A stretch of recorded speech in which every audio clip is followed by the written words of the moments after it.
Hi everybody, my name is Matt and I'm a graphic designer who specializes in tabletop games.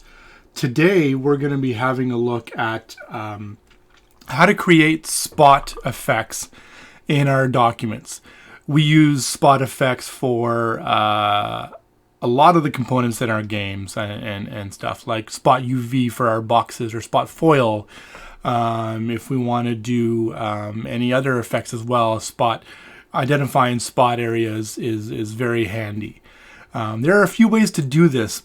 So we're going to go through a couple of different ways. You can do this from within any of Photoshop, Illustrator, or InDesign directly, or you can kind of mix and match them as well. So we're going to have a look at the different ways to create a spot UV layer.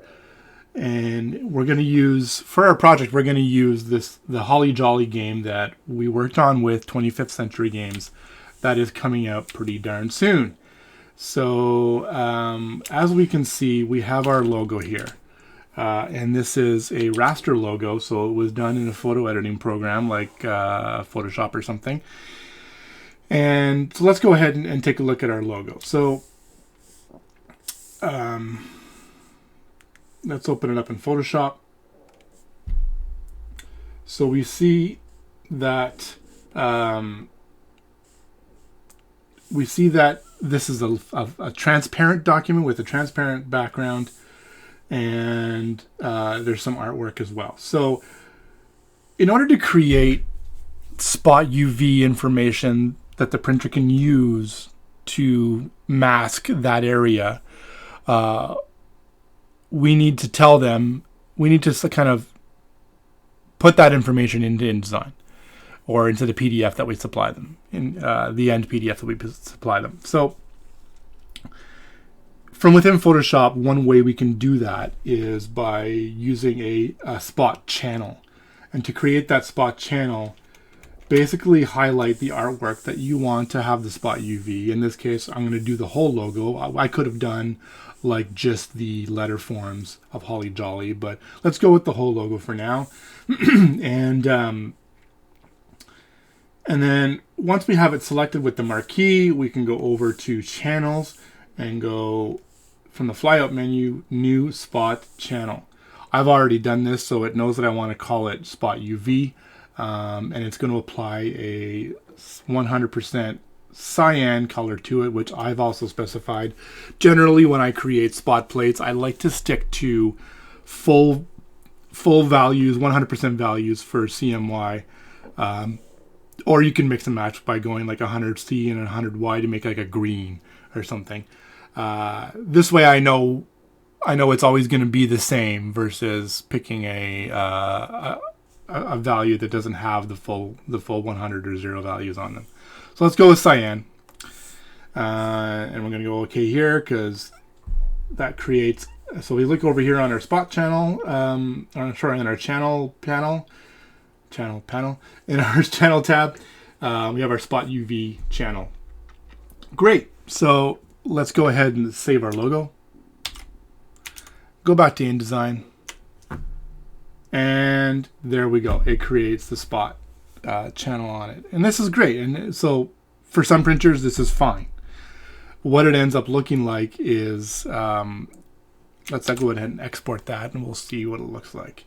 So we're gonna, and yes, go. So what ends up happening is the spot information will not show up in the layers of the PDF document, but it will show up in the print production spot plates view.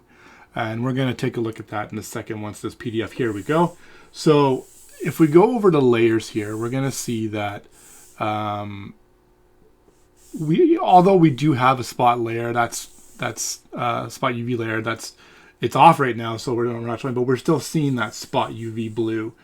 In order to actually isolate that, we have to go to our tools in print production, output preview, and then here it shows all of the different spot plates that we have. I've created these other spot plates here. These are all for the die line. So the die line was created in Spot, so you were going to see all those. However, our Spot UV layer that we have here, or sorry, layer plate that we have here is going to be the logo Spot UV. So when we uncheck that, we're going to see here that it disappears. So this is one way that some printers want the file, so that they can separate the plates out and make plates for all the different spot treatments. So like I said, that's fine for some printers. A lot of other printers require it on a separate layer. So let's take a look at how that happens. If we're doing it from within Photoshop, there's not a super simple way to do that. So what we have to end up doing is going back to Photoshop and creating 2 copies of this logo file. One that has the spot information on it, one that doesn't. So, and the one that doesn't is basically just the artwork. So we're going to go ahead and resave this as our original logo. I'm going to undo to bring back that Spot UV layer, or Spot UV channel, and then go back here and delete all of our artwork layers so that we're just left with the Spot UV. So I'm going to go ahead and save this. I've already created a file for it called Holly Jolly Title Bar _ Spot UV. Let's overwrite that. Perfect. Now when we go back to InDesign, we're going to update our links so that it now removes all that Spot UV information. We just have that regular logo back to where it was. However, we need to add that Spot UV information on top onto its own layer. So let's create a Spot UV layer. We'll call this Raster Spot UV. And we'll talk about the Vector Spot UV layer in a second. So let's copy our logo and then select our Raster Spot UV layer. And we're going to go paste in place. But before we paste in place, we want to make sure that this paste remembers layers option is not selected, which is good because otherwise it'll paste it right back onto the stuff layer. So we're going to go edit, paste in place. And then now we have 2 copies of the logo, which is great, but we just need the one. We got to swap this new one out for the Spot UV. So I've done a place command, and then we're going to go double click on this guy here. Boom. Now we've got our Spot UV. Problem is, if we export like this, we're going to have specified, hey, the Spot UV goes here, or right here. But unfortunately, what's going to happen is this, because it was done in Photoshop, there's no way of specifying that this should be printed on top of everything. So it's going to end up knocking out, when we hide this spot plate in our PDF, we're just going to see white underneath because it doesn't overprint on stuff. So to get by that, we'll just cut it from this page, create a new page, paste it in place again so that it's in the exact same spot. And then they can use this second page of the PDF to say, hey, this is the area we want the Spot UV information or applied to. So that's how you would do it in Photoshop. Now let's just export this PDF, and while we're doing that, we can. Oh, it's already open, so let's go close that. Okay, so export, save, yes. Okay, so that'll pop up in a second, but that's one way of doing it. And one of the reasons why you would do it like this is if you had a complex selection. This is a pretty simple selection to do. We could even draw this, which we're going to actually draw it in a second. But so now we have our document with 3 pages. So we have one for the back, one for our Spot UV layer, and then one for the box top. So if we go back to our InDesign document, we can go ahead and delete this page, and we're going to move on to how to what if we wanted to, we'll keep that page, sorry. What if we wanted to do something a little more complex? Like what if I wanted to take all these little white guys here, these little white lights and sparkly bits and stuff, and make spot UV, add those to the spot UV layer. I could go in and draw all of this, sure. But an easier way to do this would be to kind of do the same process we just did, but selecting all of the stuff in this file. So we're gonna go ahead and select our background file, and we're gonna edit original. And I've got this layer here, white sparkle, and it's basically all of the sparkly bits here. So we're gonna control click the layer to select all of that stuff. Go over to our channels, do what we did before, create our new spot channel, call it spot UV. We're using the exact same color as well before, so it's going to add this when we go to our InDesign document. It's just going to add this to the spot UV plate that we've already created. If we name this differently, it's going to create a whole new plate. So we want to make sure that this name and the name in the other file, the spot channel, are the same and the same color. So we've done that. Perfect. Again, we're going to delete all of this information here because we just want to create the file. Delete selected layers. Yes. So now we've got our there. So now we've got only the spot UV information on there. So we're going to save this as a new file underscore UV. Done. Let's go back to our InDesign document. Our second page with all of our spot UV information on it. We want to add it to this page here. But to do that, we need to go over and copy this background image. And we're going to go back over here and we're going to paste it. We're going to paste it in there. But we've got our image, so we need to replace this with our spot UV. So go back over here, and then we're going to select our file. We can go up to recent documents, and then boom.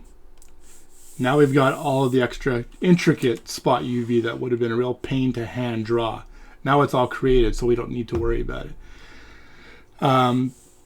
So then you can just, as you were before, export this, and it's going to create this new spot layer for them to work with. So that's how you would do it in Photoshop. And I tend to use only use Photoshop if we're doing something intricate or things like that. So if you need to do like a selection that you can't really select by hand or draw it, baking it into the Photoshop document ensures that it's going to be in the same place as the original document. You don't have to worry about alignment issues. So that's how we do it in Photoshop. Now let's take a look at how you would do it. And that would be a raster version of raster, meaning like a pixel version. But when I work with spot layers, most of the time I really prefer to do a vector spot layer. And there's a couple of ways of doing that. You can do it from within InDesign, or you can do it from within Illustrator. If it's a simple shape, I'll just draw it directly in InDesign. So let's take a look at how that looks. So we're in InDesign right now. We're going to go ahead and go back up to our page, and then go over to our layers file, layers palette, and we're going to hide our raster UV layer, but we're going to show the vector spot UV layer. And what I did before, a little while ago, I drew using the pen tool, using this tool here. I just drew a simple path using the Bezier and the pen tool. Incidentally, if you don't know the Bezier tool well, get to know it well. It's going to be your best friend.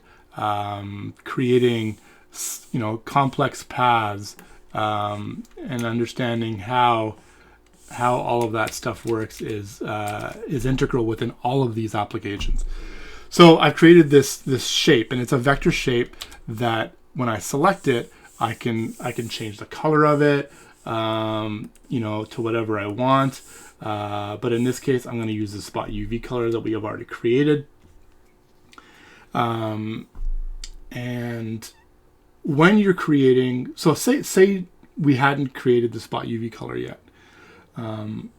What you would do in order to create a special spot color in your document is, say I wanted to make it yellow. Then we go to create new, add a little, create new swatch, double click on it. It'll bring up the dialog box.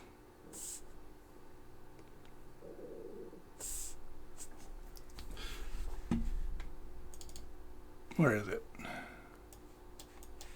There we go. So we'll uncheck this and we'll call it yellow or vector spot UV. Just because there's already a couple of spot UV layers in there, color swatches in there. So the important thing that we want to do here is, other than naming it, we want to change the type to spot. And what that ends up doing is it creates it as a separate type of color plate than the CMYK plates. Because when you have a process plate, when you create something in CMYK, it mixes all of those plates together, all the colors together. Spot colors, on the other hand, are kind of like Pantone. Pantone is a spot color. So it's, that plate is only for that color.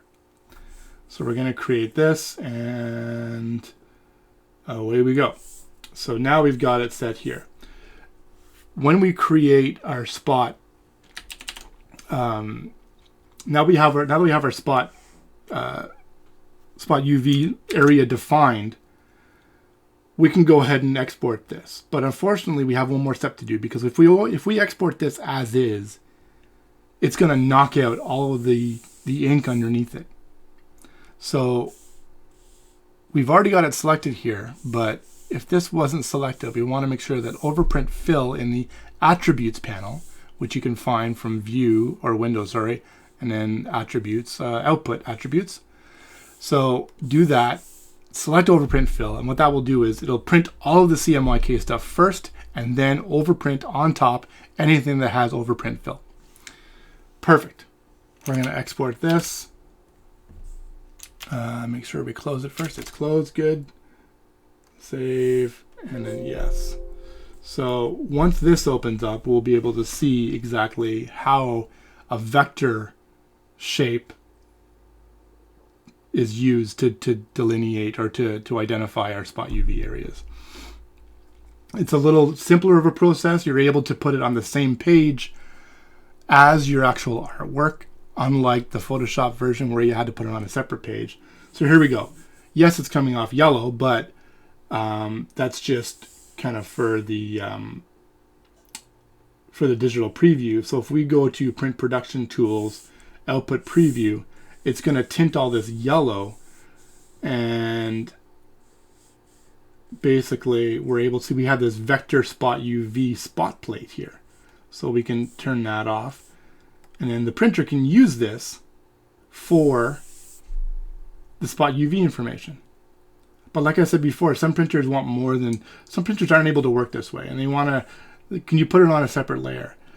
When I'm working on files like this, I always put spot UV on its own layer, and I always ensure that all the spot UV or spot colors that I'm using, spot plates that I'm using, are on separate plates as well. They're actually defined as spot colors. Because you can go in here where the layers are, and we have our vector spot UV layer. We can turn that on or off, and you can see that it turns the yellow text off and on again. So you can do it through the layers panel, or you can do it through the spot plates. So that's kind of a way to do it directly from within InDesign. Again, you could do the same thing through Illustrator. So we're going to copy this just to save time. We're going to copy this shape, and we're going to go over to Illustrator. We're going to create a new document. Oh, that's too small. How big is our shape here? It is 105 by 30, so we'll call it 106 by 31.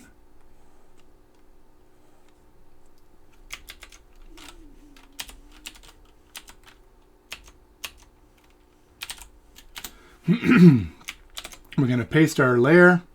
Unfortunately, when you paste vector shapes in from InDesign, it puts them in a clipping mask. So we're going to just delete the clipping mask. There we go.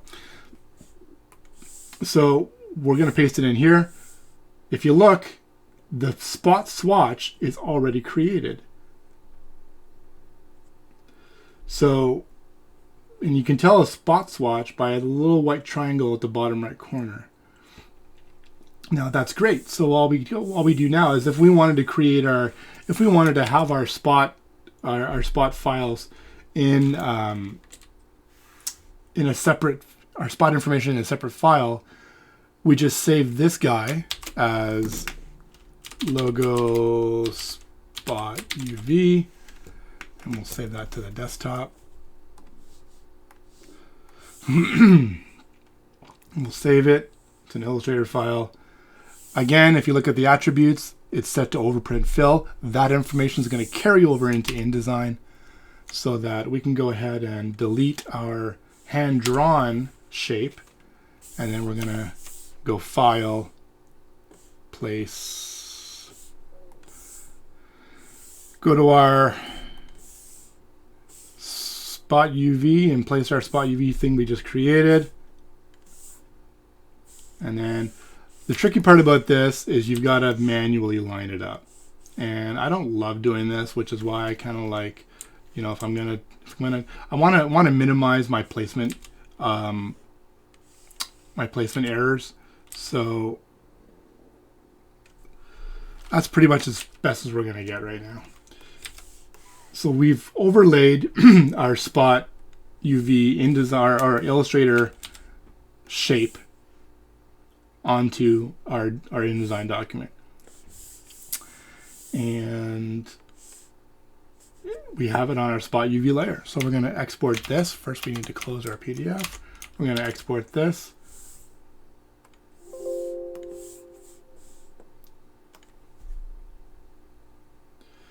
And we're going to see that it's pretty much exactly the same as what we had done when we created it directly within InDesign. There are reasons to do one or the other. I leave those to you to kind of discover what your preference is. But here we go. And let's take a look at print production as well. Output preview. Again, it creates that vector spot UV. And we can turn it on or off within our output preview or as well on the layers palette. So that's a quick primer on how to create spot UV in a few different ways for your documents. You're going to find that you prefer to do it one way or another likely. Like I said, for myself, I prefer to do it in vector. If it's easy to do it within Illustrator, I often start there. If not, I go to InDesign, and then as a last resort, I'll go to Photoshop if I need to create like more of a complex or intricate spot UV that would be a pain to actually manually place over top of the image in the document. So that's it. That's where we're at. Thank you so much for watching, and if you have any more ideas for stuff that you'd like to see us kind of cover, please post about it in the TVD group on Facebook. Other than that, I'm signing off. Thanks so much and have a great day.